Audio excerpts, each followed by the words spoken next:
오늘은 사도행전 20장 17절 27절 말씀을 중심으로 내 얼굴을 다시 보지 못하리라 저는 함께 예배를 나누고자 합니다. 자, 오늘 우리가 읽은 이 본문은 바로 바울의 고별 설교예요. 고별 설교가 뭡니까? 마지막 설교라는 것이죠. 마지막 설교. 다른 말로 표현하면 유언이라고도 할 수가 있습니다. 사람이 죽기 전에 마지막으로 남긴 말이 뭐예요? 그게 바로 유언이잖아요. 자, 그러면서 유언에 어떤 말을 담을까요? 그 유언을 받는 사람들과 관계되었던 지난 일들에 대한 회상도 할 것이고 또 당부의 말이 이제 거기에 포함될 것입니다. 그 유언은 마지막에 하는 말이기 때문에 무엇보다도 진정성이 들어있잖아요. 그래서 듣는 사람들이 고일 유언을 하기 때는 어떻게 해요? 진지한 자세로 듣고요. 마음에 새기고 그것을 꼭 실천하려고 합니다. 오늘 우리가 함께 읽은 이 바울의 에베소 성도들에게 한 설교에는 그들과 함께했던 지난 날들에 대한 회상과 아울러 당부의 말이 다 포함되어 있습니다. 이제 다시는 그들과 얼굴을 맞댈 수 없음을 알게 된 바울은 이제 3년 동안 눈물과 땀으로 세웠던 이 에베소 교회를 책임져야 될 바로 이 장로들에게 마지막으로 이 당부의 말을 전하고 있죠. 또한 오늘 본문의 이 설교는 바울 사도가 믿는 사람들에게 바로 말씀을 전하는 내용으로서 유일합니다. 그동안 이제 다른 설교는 믿지 않는 자들에게 전한 그런 내용이었지만 오늘 본문은 특별히 믿는 사람들에게 주는 바로 이제 남기는 그런 말씀이라는 점에서 특별히 우리에게 주는 의미가 더 특별하다라고 이제 말씀드릴 수가 있죠. 그래서 오늘 그 말씀을 대할 때마다 마지막 유언 같은 설교이기 때문에 참 비장함을 느끼잖아요. 비장함. 그리고 무엇보다도 그리스도인으로서 어떤 목적을 가지고 살아가야 될지에 대해서 우리를 일깨우는 그런 말씀이기 때문에 더욱 진지한 마음으로 대하게 됩니다. 오늘 본문이 주신 은혜를 함께 나누면서 우리가 어떻게 살아야 되는지 또 어떤 목적을 가지고 살아야 되는지를 다시금 깊이 깨닫는 그런 시간이 되기를 축복합니다. 자, 이제 드로아에서 일주일 머물렀던 이 바울이 그곳을 떠나서 이제 밀레도라는 곳에 이르게 됩니다. 자, 밀레도가 어떤 곳일까요? 자, 이 화살표가 바로 이제 에베소라는 지역인데요. 밀레도는 바로 그 하단에 밑에 한 50km 정도 떨어진 바로 이제 그곳에 위치한 곳입니다. 근데 사실 드로아에서 밀레도에 가는 길목에 에베소가 있잖아요.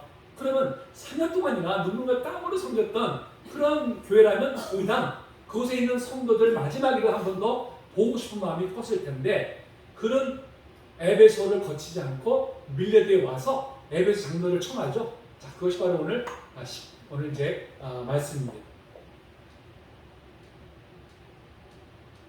네, 제가 17절 말씀을 기록 안 했군요. 네. 자, 이유가 뭘까요? 사도행 20장 10절에 보니까 바울이 아시아에서 지체하지 않기 위하여 에베소를 지나 배 타고 가기로 작정하였으니 이는 될 수 있는 대로 오순절 안에 예루살렘에 이르려고 급히 가미러라. 다시 정말 작별 인사하고 싶잖아요. 다시는 얼굴 보지 못하니까 정도었던 성도들과 함께 정말 하면서 다시 한번 손도 잡아주고 뽕도 해주고 참 당부의 말도 하고 싶을 텐데도 오순절 안에 예루살렘으로 가야 되기 때문에 이제 그것을 거치지 않고 이제 밀레도에 와서 이제 교회 장로들을 부르게 됩니다. 이제 바울이 예루살렘 향해서 올라가게 되면 앞으로 자신을 대신해서 바로 에베소와 소아시아의 이제 교회와 성도들을 책임져 줄 사람들이 누구예요? 바로 에베소 교회 장로들이었죠. 바로 이제 그들이기 때문에 바로 이제 그들에게 마지막 당부의 말을 하기 위해서 밀레도를 이제 불러내게 된 것이죠. 자, 이렇게 바울의 부름에 응해서 밀레도로 온 장로들에게 사도는 마지막 설교를 시작합니다. 자, 어떻게 시작할까요? 자, 18절에 보니까 자, 오매 그들에게 말하되 자, 아시아에 들어온 첫날부터 지금까지 내가 항상 여러분 가운데서 어떻게 해야 했는지를 뭐라고 그래요? 여러분도 아는 바니 그랬습니다. 바울은 고별 설교 서두에 자신이 에베소가 속해 있는 이 아시아의 촉발을 내리는 일에 어떻게 살아갔는지 어떻게 행했는지를 자, 여러분도 아는 바라고 말합니다. 왜? 가장 가까이에서 바울도 어떤 자세로 어떻게 살고 있는지를 직접 보았기 때문에 그렇게 이제 말한 것이죠. 사실 누군가에 대해 알려고 하면 누구에게 물어봐야 돼요? 가장 가까운 사람에게 물어보면 그것이 가장 정확하잖아요. 가까이서 그 사람의 됨됨이를 다 보아알기 때문에 그렇죠. 그런 면에서 우리는 지금 가장 가까운 사람들로부터 어떤 평가를 받고 있을까요? 어떤 평가? 다른 누구보다도 정말 가장 가까이 있는 사람에게 호평을 받는 사람이 되기를 소망합니다. 아멘. 그런 사람이 되어야 되죠. 자, 바울은 자신이 이제 에베소서 사역에 대해서 자, 이렇게 19절에서 말씀하고 있죠. 그 모든 겸손과 눈물이며 유대인의 간계를 말미암아 당한 시험을 참고 주를 섬긴 것과 말하고 있죠. 이 말은 유대인들의 온갖 모함으로 인한 시련에도 불구하고 끝까지 참고 견디면서 오직 겸손과 눈물로 주를 섬겼다는 뜻입니다. 지난 3년 동안 정말 그 온갖 박해에도 불구하고 오직 겸손과 눈물로 바로 주님이 명하신 사명을 이제 감당했다고 이제 고백하는 것이죠. 또 20절에 뭐라고 얘기합니까? 20절에서 유익한 것은 무엇이든지 공중 앞에서나 각 집에서나 거리낌이 없이 또 전하여 가르쳤다고 말합니다. 자, 이 말은 뭐예요? 혹시 내가 이 말을 했다가 손해를 입지 않을까? 불이익을 당하지 않을까? 해코지 당하지 않을까? 이런 건 전혀 관심을 두지 않았다는 것이죠. 오직 하나님이 원하시는, 하나님이 명하신 말씀만 이제 전했음을 의미합니다. 당시 에베소 어떤 곳이에요? 우리가 알다시피 아데미 여신, 또 아데미 신전이 정말 절대적 영향력을 행사했던 우상의 도시였어요. 그런 에베소에서 바울이 뭐라고 선포했습니까? 사람의 손으로 만든 것은 신이 아니다. 아니 뭐 담대히 선포를 했죠. 왜 선포했을까요? 에베소 사람들을 정말 철이나 은이나 금이나 뭐 돌, 나무 같은 것으로 만들어진 이 헛된 우상들을 섬기다가 결국에는 멸망으로 가도록 내버려둘 수 없기 때문에 이렇게 담대히 선포한 것이죠. 사실 우상의 도시 에베소에서 그렇게 선포하는 게 쉬운 일일까요? 결코 쉬운 일이 아니죠. 그야말로 자신 하나밖에 없는 생명까지 걸어야만 하는 일이었습니다. 실제로 바울은 이 일로 인해서 에베소에서 폭동이 일어나잖아요. 그래서 아주 심한 어려움을 당하게 됐습니다. 그러나 바울은 복음 선포야말로 에베소 사람들 살리는 데 반드시 필요한 메시지라는 것을 확신했죠. 또 주님께서 원하신 일이었기 때문에 조금 더 거리낌 없이 개의치 않고 말씀을 선포했던 것이죠. 그것을 지금 다시금 에베소 장로들 앞에서 확인하고 있습니다. 자, 21절도 뭐라고 합니까? 유대인과 헬라인들이 하나님께 대한 회개와 우리 주 예수 그리스도께 대한 믿음을 증언했다고 말씀하고 있어요. 인종에 상관없이, 인종에 상관없이 누구에게나 복음을 전했다는 것이죠. 자, 유대인들은 어떤 사람들입니까? 자신을 하나님의 특별히 택하신 백성이라고는 선민 의식이 젖어 있었어요. 선민 사상. 그로 인해서 이방인이 어떻게 됐어요? 아주 경멸했어요. 저것들은 그냥 개야. 그냥 저거는 지옥의 깔감 정도나 쓰게 될 그런 존재들이야 라고 멸시를 했던 것이죠. 그들은 무엇보다도 예수님을 신성 모독죄로 몰아가지고 십자가에 못 박아서 죽게 만든 사람들이에요. 그 유대인들에게 회개하고 너희들이 못 박아 죽인 예수 그리스도를 믿으라고 전하는 것은 정말 자살행위가 다를 바 없는 일이죠. 아니, 예수를 죽인 사람들이 바울을 못 죽이겠어요? 그래서 바울이 가는 곳마다 유대인들이 앞장서서 바울을 박해하고 죽이려 했던 것이죠. 유대인들이 보기에는 바울은 어떤 사람이에요? 저것도 유대인이면서도 유대교를 부정해? 저건 민족적인 반역자네? 이런 생각으로 그렇게 죽이려고 했던 것이죠. 반면에 또 헬라인은 어떤 사람들입니까? 온갖 신들을 만들어가지고 그걸 믿고 섬기는 우상 숭배자들이었죠. 사실 그리스는 철학이 꼽힌 나라잖아요. 꼽힌 나라. 정말 찬란한 문화를 꼽히는 그런 나라입니다. 하지만 한편으로는 또 헛된 신들을 만들어서 섬기는 그런 사람들이었어요. 근데 그렇게 온갖 신을 숭배하는 그리스 사람들에게 야, 그것들은 다 헛된 것이야. 오직 유일하신 하나님, 천지를 창조하신 하나님만을 믿으라고 전하는 것. 이것 또한 박해를 감수해야만 하는 일이었죠. 자, 이렇게 바울은 유대인과 헬라인들에게 다 그들의 너희들 잘못된 믿음을 속히 회개하고 주 예수께로 돌아와라 라고 선포를 했습니다. 온갖 시련과 박해 속에서도 주님의 종이기 때문에 오직 주님을 섬기면서 복음을 전한 것이죠. 또 에베소 사람들에게 유익한 것이라면 자신의 생명을 바쳐서까지 바로 거리낌 없이 복음을 전해서 가르쳤습니다. 인종에 상관없이 주 예수 그리스도께 회개하고 돌아서라고 담대하게 선포를 했죠. 자, 이렇게 자기의 해를 당할 것을 꺼려하지 않고 개의치 않고 담대하게 복음을 선포했던 것. 왜 그렇게 했을까요? 무엇 때문에? 바로 그들의 영혼을 진심으로 사랑했기 때문이죠. 그 영혼을 뜨겁게 사랑했기 때문에 자신 온갖 부위가 박해를 그래서까지도 복음을 전하는 것입니다. 여러분 우리가 이웃과 땅끝이 복음을 전해야 되는 이유가 무엇입니까? 그 이유가 뭐예요? 그 영혼을 사랑하기 때문이죠. 그들이 지옥에 떨어진 것을 막고 우리와 함께 천국에 들어가서 영생을 누리게 하기 위해서 우리가 땅끝에 복음을 전하는 일에 힘을 쓰는 것입니다. 바울이 바로 그러한 마음으로 온갖 박해를 무릅쓰고 복음을 전하기 위해서 동문서주한 것이죠. 근데 바울이 이렇게 아시아와 그리스 지역으로 다니면서 복음을 전했을 때 그의 나이가 이미 50대 중반에 접어든 나이였어요. 지금 50대 중반이라면 거의 뭐 청년도 같죠, 사실은. 얼마나 강건합니까? 근데 그 시대만 해도요, 50대 중반이라면 이미 노년기에 접어든 상태였어요. 노년기, 오늘날로 말하면 80 넘은 뭐 그 정도에만 시기였을 것입니다. 게다가 이제 바울은 복음을 전하다가 매도 많이 맞았죠. 파선도 하고 온갖 박해를 맞다 보니까 몸이 무척이나 쇠약한 상태였었습니다. 또 사탄의 가시에 갈 정도로 육체에 큰 질병이 있어가지고 고통을 받게 됐어요. 그런데 많은 나이들 또 바울을 괴롭혔던 육체의 병도 복음을 전하는 데는 전혀 장애가 되지 않았습니다. 오히려 바울은 자신이 노쇠하고 몸이 연약한 관계로 더욱더 주님을 의지했죠. 주님의 권능을 의지했습니다. 그래서 뭐라고 고백합니까? 내가 약할 때 강함이 되신다 라고 이제 그는 고백을 했죠. 온전히 주님만을 의지하면서 한 걸음 한 걸음 주님께서 가라고 하신 그 길을 걸어갔습니다. 그런데 이러한 바울의 모습을 누가 직접 목격했습니까? 누가? 바로 에베소에서 밀려 들어와서 바울로부터 설교를 듣고 있는 바로 에베소의 그 장로들이죠. 그들 바울과 3년 동안 동고동락을 했던 사람들입니다. 바울에 의해서 교회의 지도자로 세월받은 그런 사람들이죠.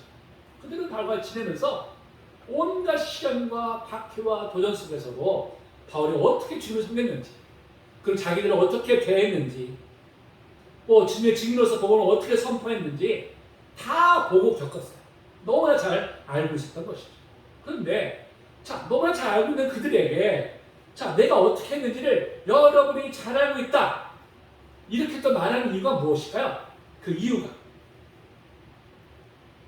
바로 장로들이 이제 바울이 떠나고 없는 상황 속에서도 자신을 본받아서 교회와 성도들 전심을 다해 돌보며 섬기도록 격려하기 위해서 바로 이제 이렇게 말하는 것입니다. 여러분, 누가를 향해서 나를 본받으러 나가 말하는 거 쉬운 일일까요? 쉬운 일이 아니죠. 근데 바울은 성도들에게 여러 차례 자신을 본받으라고 말한 바가 있죠.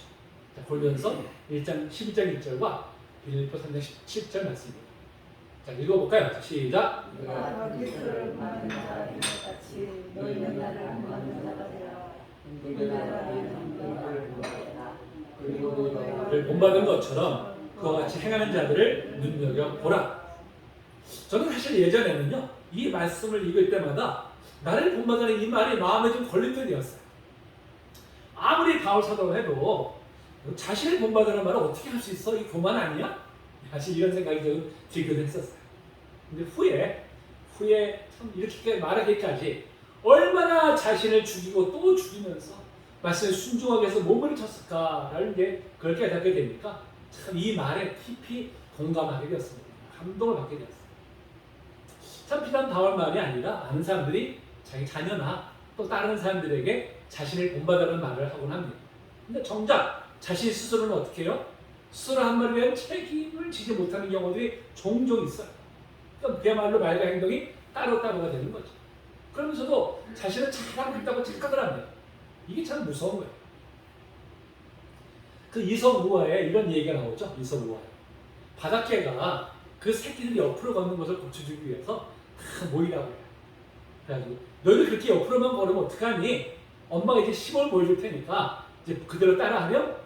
이렇게 말해놓고 어떻게 했을까요? 어미 개들 옆으로 걷는 거예요. 새끼들이 보면서 뭐라고 했을까요? 어떤 생각이 들었을까요? 아이고, 엄마도 그렇게 하려면서 우리만 따라하라고 그래? 이렇게 생각했을 거죠. 이소구에 나온 이야기입니다.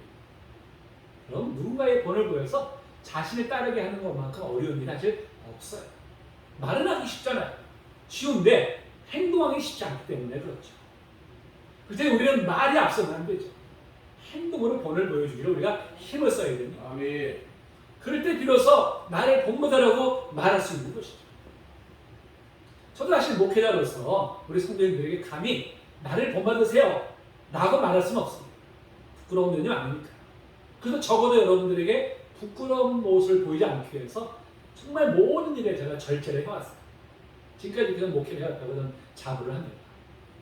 우리 모두가 다른 사람들에게 나를 본받으시오 정말 담대히 말할 수 있게 되기를 소망합니다. 아멘. 우리 그런 사람이 좀 되어야 되지 않겠어요?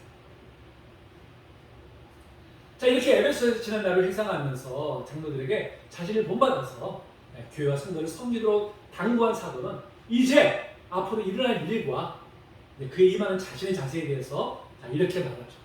자, 22절에 보니까 이제 나는 성령에 매여 예루살렘을 가는데 거기서 무슨 일을 당하는지 알지 못한다 그랬어요. 자, 성령에 매여 예루살렘에 간다는 것은 뭐예요? 예루살렘 올라가는 게 자신의 뜻이 아니라 오직 성령의 뜻이라는 것이죠. 지금까지 그랬지만 바울은 결코 자신의 뜻대로 자신의 임의대로 사역에 임한 적이 단 한 번도 없었어요.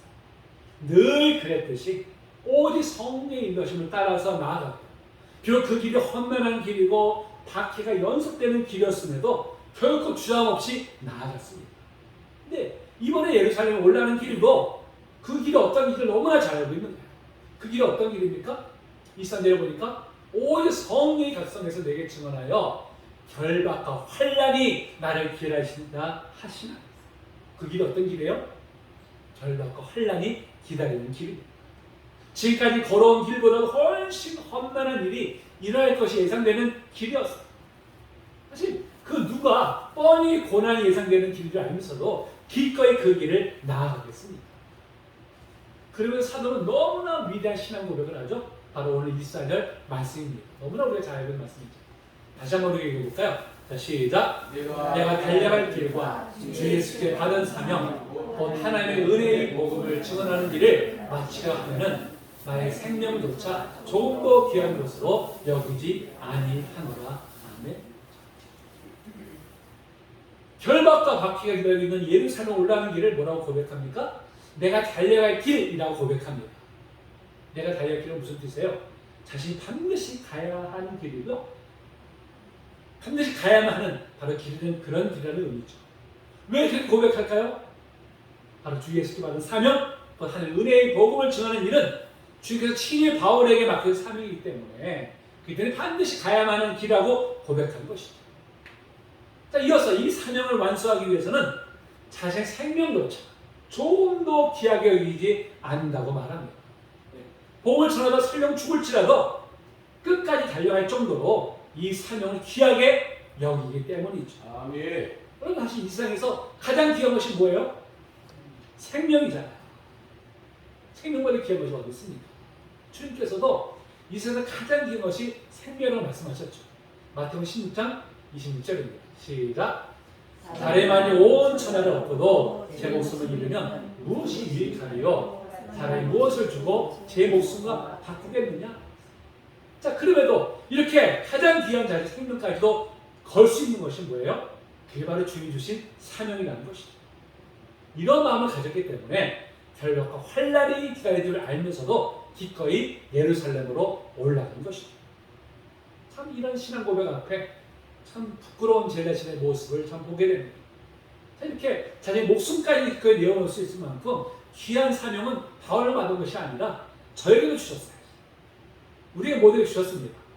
그런데 나는 정말 주님을 위해서 무엇을 드리고 있을까? 좀 생각해보면 정말 부끄러운 뿐이에요. 지금 우리는 무엇에 목숨을 걸고 있을까요? 사명입니까? 아니면 돈과 명예입니까? 자식입니까? 나의 목숨을 더 귀하게 여기는 것이 과연 무엇일까요? 여러분, 주님께 주신 사명이야말로 우리 목숨과도 바꿀 수 있는 가장 귀한 가치가 되지 않습니까? 예. 주님이 주신 사명을 이루기 위해서 내가 가장 귀하게 여기는 것, 그조차 기꺼이 내려놓을 수 있는 그런 믿음, 그런 믿음을 달라고 우리가 주님께 기도하십시오. 아멘. 간구하십시오. 자, 바울이 이렇게 자신의 사명 고백을 에베소 장로들이 하는 이유가 무엇일까요? 내가 이런 사람이야 자신을 드러내기 위함일까요? 아니죠. 먼저는 이러한 고백을 통해서 혹여라도 뒤로 물러서려고 하는 마음을 단단히 하기 위함입니다. 바울이 위대한 사도이긴 하지만 그도 연약한 인간이에요. 그렇게 앞서 이러한 고난과 박해가 기다리고 있다는 것을 알면서 나아간다는 게 결국 쉬운 일이 아닙니다. 얼마나 힘든 일이겠어요. 같이 흔들릴 수도 있잖아요. 그렇기 때문에 자신의 믿음을 더 견고하기 위해서 이러한 사명 고백을 공개적으로 한 거예요. 그래서 우리가 어떤 결심을 할 때는요, 나 혼자만 하는 게 아니라 일부러 어떻게 해요? 다른 사람들에게 앞서서 하잖아요. 그래야 자기가 그걸 더욱더 지키기 위해서 힘을 쓰잖아요. 그렇듯이 자기의 믿음을 견고하기 위해서 에베소서를 공개적으로 말하는 것이죠. 또 하나의 의미가 있어요. 이유가 뭘까요? 바로 에베소서들도 바울을 본받아서 끝까지 맡긴 사명을 감당하도록 하기 위함이죠. 사실 에베소 장로들에게 맡겨진 사명, 그걸 감당하는 일도 결코 쉬운 일이 아닙니다. 파울서가 그랬듯이 온갖 박대와 박해가 기다리고 있는 그런 길이죠. 심지어 자기 생명까지도 위협할 수 있는 길입니다. 남들이 다 걸어가고자 하는 넓은 길이 아니라 가기를 꺼려하는 좁은 길이에요. 그러나 그 길은 주님 원하시는 길이고 그 길을 걸어갈 때 막히는 생명들을 영생으로 인도하기 때문에 반드시 걸어가야만 하는 길입니다. 그것을 일깨우기 위해서 이러한 신앙 고백을 하는 것이죠. 여러분, 우리가 주님 맡긴 사명을 향해서 걸어가는 것이 결코 용이한 길이 아닙니다. 이전에 내가 추구하던 세상의 가치들을 내려놓아야만이 걸어갈 수 있는 길이죠. 내가 죽고 예수로 살아야만이 걸어갈 수 있는 길입니다. 그러면 그 길만이 내가 살고 무생명들이 사는 길이기 때문에 우리는 그 길을 걸어가야 됩니다. 근데 여러분, 그 길을 걸어갈 때 우리를 홀로 두지 않으시죠? 홀로 걷게 하지 않으시죠? 주님 우리와 함께 하십니다. 우리에게 힘을 주시죠? 또 한 발 앞서 우리 인도하시기 때문에 우리 온전히 주님을 신뢰하면서 그저 한 걸음 한 걸음 우리가 발을 디디기만 하면 됩니다. 무엇보다 그 길 끝에는 주님이 기다리고 있어요. 우리에게 씌워진 영광의 멸류관을 들고 우리를 기다리고 계십니다. 끝까지 소망 가운데 인내하면서 이 사명의 길을 걸어가요. 저 여러분들 되시기를 주님의 이름으로 축복합니다. 자, 이어서 25절에 뭐라고 얘기합니까? 내가 여러분이 왕래하며 하나님의 나라를 전파하였으니 이전 여러분이 다 내 얼굴을 보지 못할 줄 아노라. 바울은 자신의 장로들이 자신의 얼굴을 보지 못하게 될 것이다 말합니다. 그건 뭘 의미하는 것이죠? 예루살렘 올라가는 길이 이제 마지막 길이라는 것이죠. 마지막 길이라는 것을 알고 있기 때문에 이렇게 이제 표현하는 것입니다. 그러니까 얼굴 다시 보지 못한다는 말은 다른 말로 표현하면 뭐예요? 죽는다는 것이죠. 죽는다는 게 그런 말입니다. 근데 그거를 얼굴로 표현하고 있어요. 얼굴이라고. 자, 얼굴은 뭐예요? 얼굴. 그 사람의 정체성을 드러내는 절대적인 기준이 됩니다. 만약 사람의 얼굴이 없다면 어떨까요? 누가 누구인지 구별이 안 되잖아요. 그렇죠? 얼굴 보고 우리가 구별을 하잖아요. 그래서 얼굴은 그 사람이 누구인지를 구별하는 절대적 기준이 되는 것입니다. 근데 이 얼굴의 원래 본디말이 뭐냐면요. 얼꼴이에요. 얼꼴. 얼이 뭐예요? 얼. 바로 영혼, 정신을 의미합니다. 꼴은 뭐예요? 모습을 의미해요. 그러니까 얼굴은 뭐예요? 그 사람의 내면에 있는 정신과 생각이 겉으로 드러나는 곳이 어디예요? 그게 바로 얼굴이라는 의미입니다. 그래서 우리는 사람을 살필 때 뭐부터 살펴요? 옷부터 봅니까? 치마부터 봅니까? 얼굴부터 보잖아요. 얼굴 보면 그 사람이 오늘 기분이 어떤지가 드러나잖아요. 그렇죠? 얼굴 보고서 이 사람 오늘 기분이 좋구나. 기분 나쁜 일 있었나? 무슨 일이 있었나? 우리가 또 판단을 하게 되죠.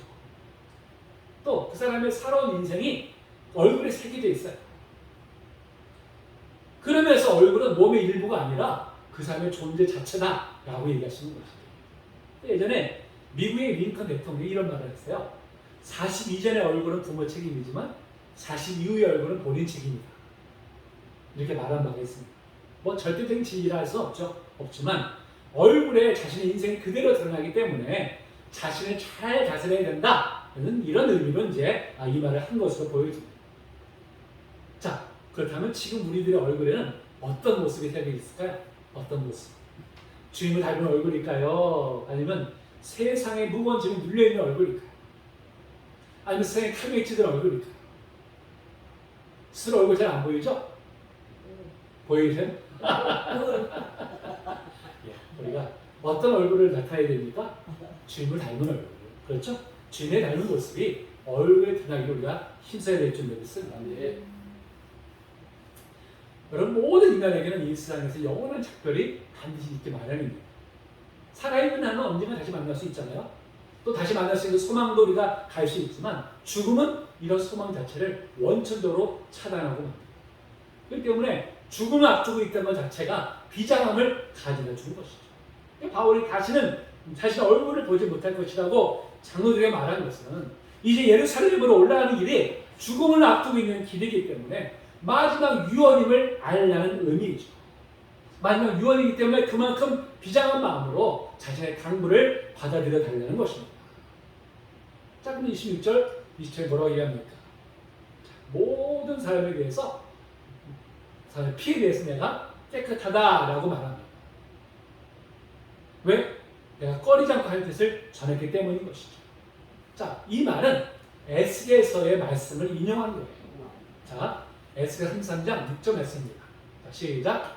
그러나 칼이 이 맘을 하수꾼이 보고도 나팔을 불지 아니하여 백성에게 경고하지 아니하므로 그 중에 한 사람이 그 이맘을 칼에 제거하면 그는 자기 죄악으로 말미암아 제거되려니와 그 죄는 내가 파수꾼의 손에서 찾으리라. 옛날에 그 성마다 망루가 있어요. 망루가. 그 망루 위에서 파수꾼을 배치해가지고 저 멀리서 오는 적군을 이제 발견하는 임무를 내가 맡겼습니다. 파수꾼은 늘 멀리 적군이 쳐들어오나 안 오나 살피다가 적군이 쳐들어온 것을 발견하면 어떻게 해요? 나팔로써 경고음을 받아줘. 그러면 성도들, 성인 사람들이 적군이 쳐들어온 것을 대비를 이제 하게 합니다. 그야말로 성안에 있는 사람의 생명이 누가 달려있어요? 파수꾼에게 달리는 것이죠. 근데 만약에 나팔을 불었는데도 성한 사람이 대비하지 않고 있다가 전쟁에서 패했다면 그것은 파수꾼의 책임이 아닙니다. 하지만 적군이 몰려온 것을 보고도 파수꾼이 잠들다가 나팔을 불지 않았어요. 저가 전쟁에 패했다면 누구의 책임이에요? 파수꾼의 책임이라는 것이죠. 왜 이 말씀을 할까요? 자, 하나님께서 구약시대 때 누군가를 선자로 부르시면 그 사람을 말씀의 파수꾼으로 세우신 것이죠. 그렇기 때문에 선자는 어떻게 해야 돼요? 하나님 주신 말씀을 반드시 1.1획도 빠뜨리지 말고 그대로 다 전해야 될 책임이 선자에게 있습니다. 바울은 지금 자신을 바로 구약의 선자와 같게 지금 여기는 것이죠. 주님께서 자신에게 맡겨진 복음이 있고 자기가 그 복음을 맡은 사람인데 복음을 전했어도 듣지 않고 멸망일로 갔다면 자기 책임이 아니라는 것이죠. 근데 듣지 않고 근데 만일 자기가 전하지 않아서 그 사람이 멸망일로 갔다면 누구 책임이에요? 자기 책임이라는 것이죠. 그러면서 바울 자신은 모든 사람에게 복음을 전했기 때문에 자신의 피가 깨끗하다 이렇게 이제 말하는 것이죠. 여러분도 마찬가지입니다. 예수 믿는 성도들은 다 복음을 전하는 사명을 부여받았어요. 복음을 전하는 사명을 주셨는데 내가 전하지 않아서 다른 사람이 멸망의 길로 가고 집에 떨어진다면 그건 오롯이 누구 책임이에요? 전하지 않은 내 책임이죠.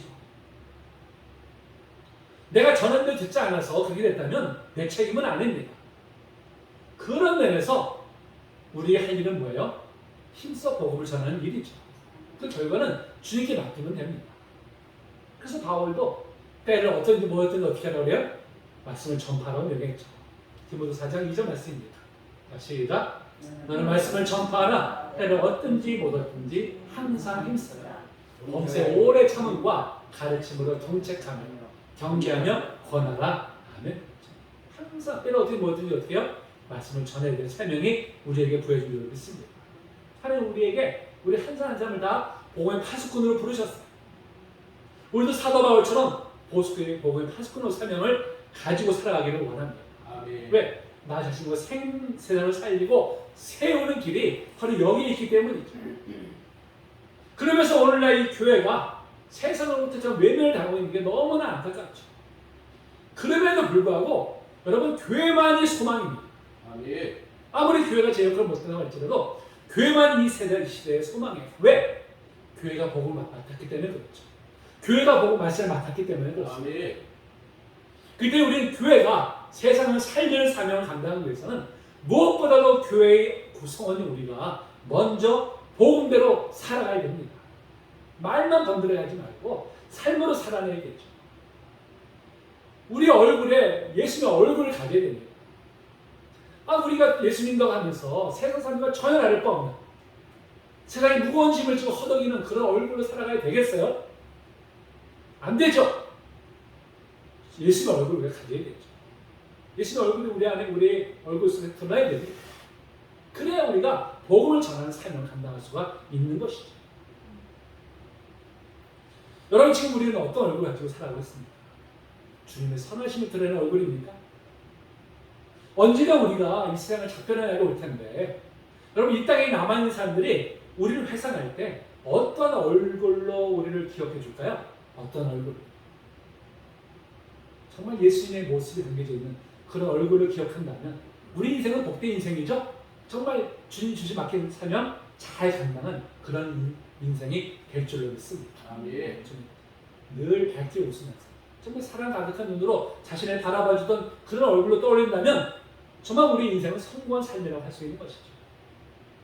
여러분, 주님의 모습을, 그 주님의 마음을 얼굴에 담아내는 그런 삶을 살기 힘쓰는 저희 여러분들 되시기를 주님의 이름으로 축복합니다. 아멘. 우리 찬양하시고 우리 기도하며 나갑니다.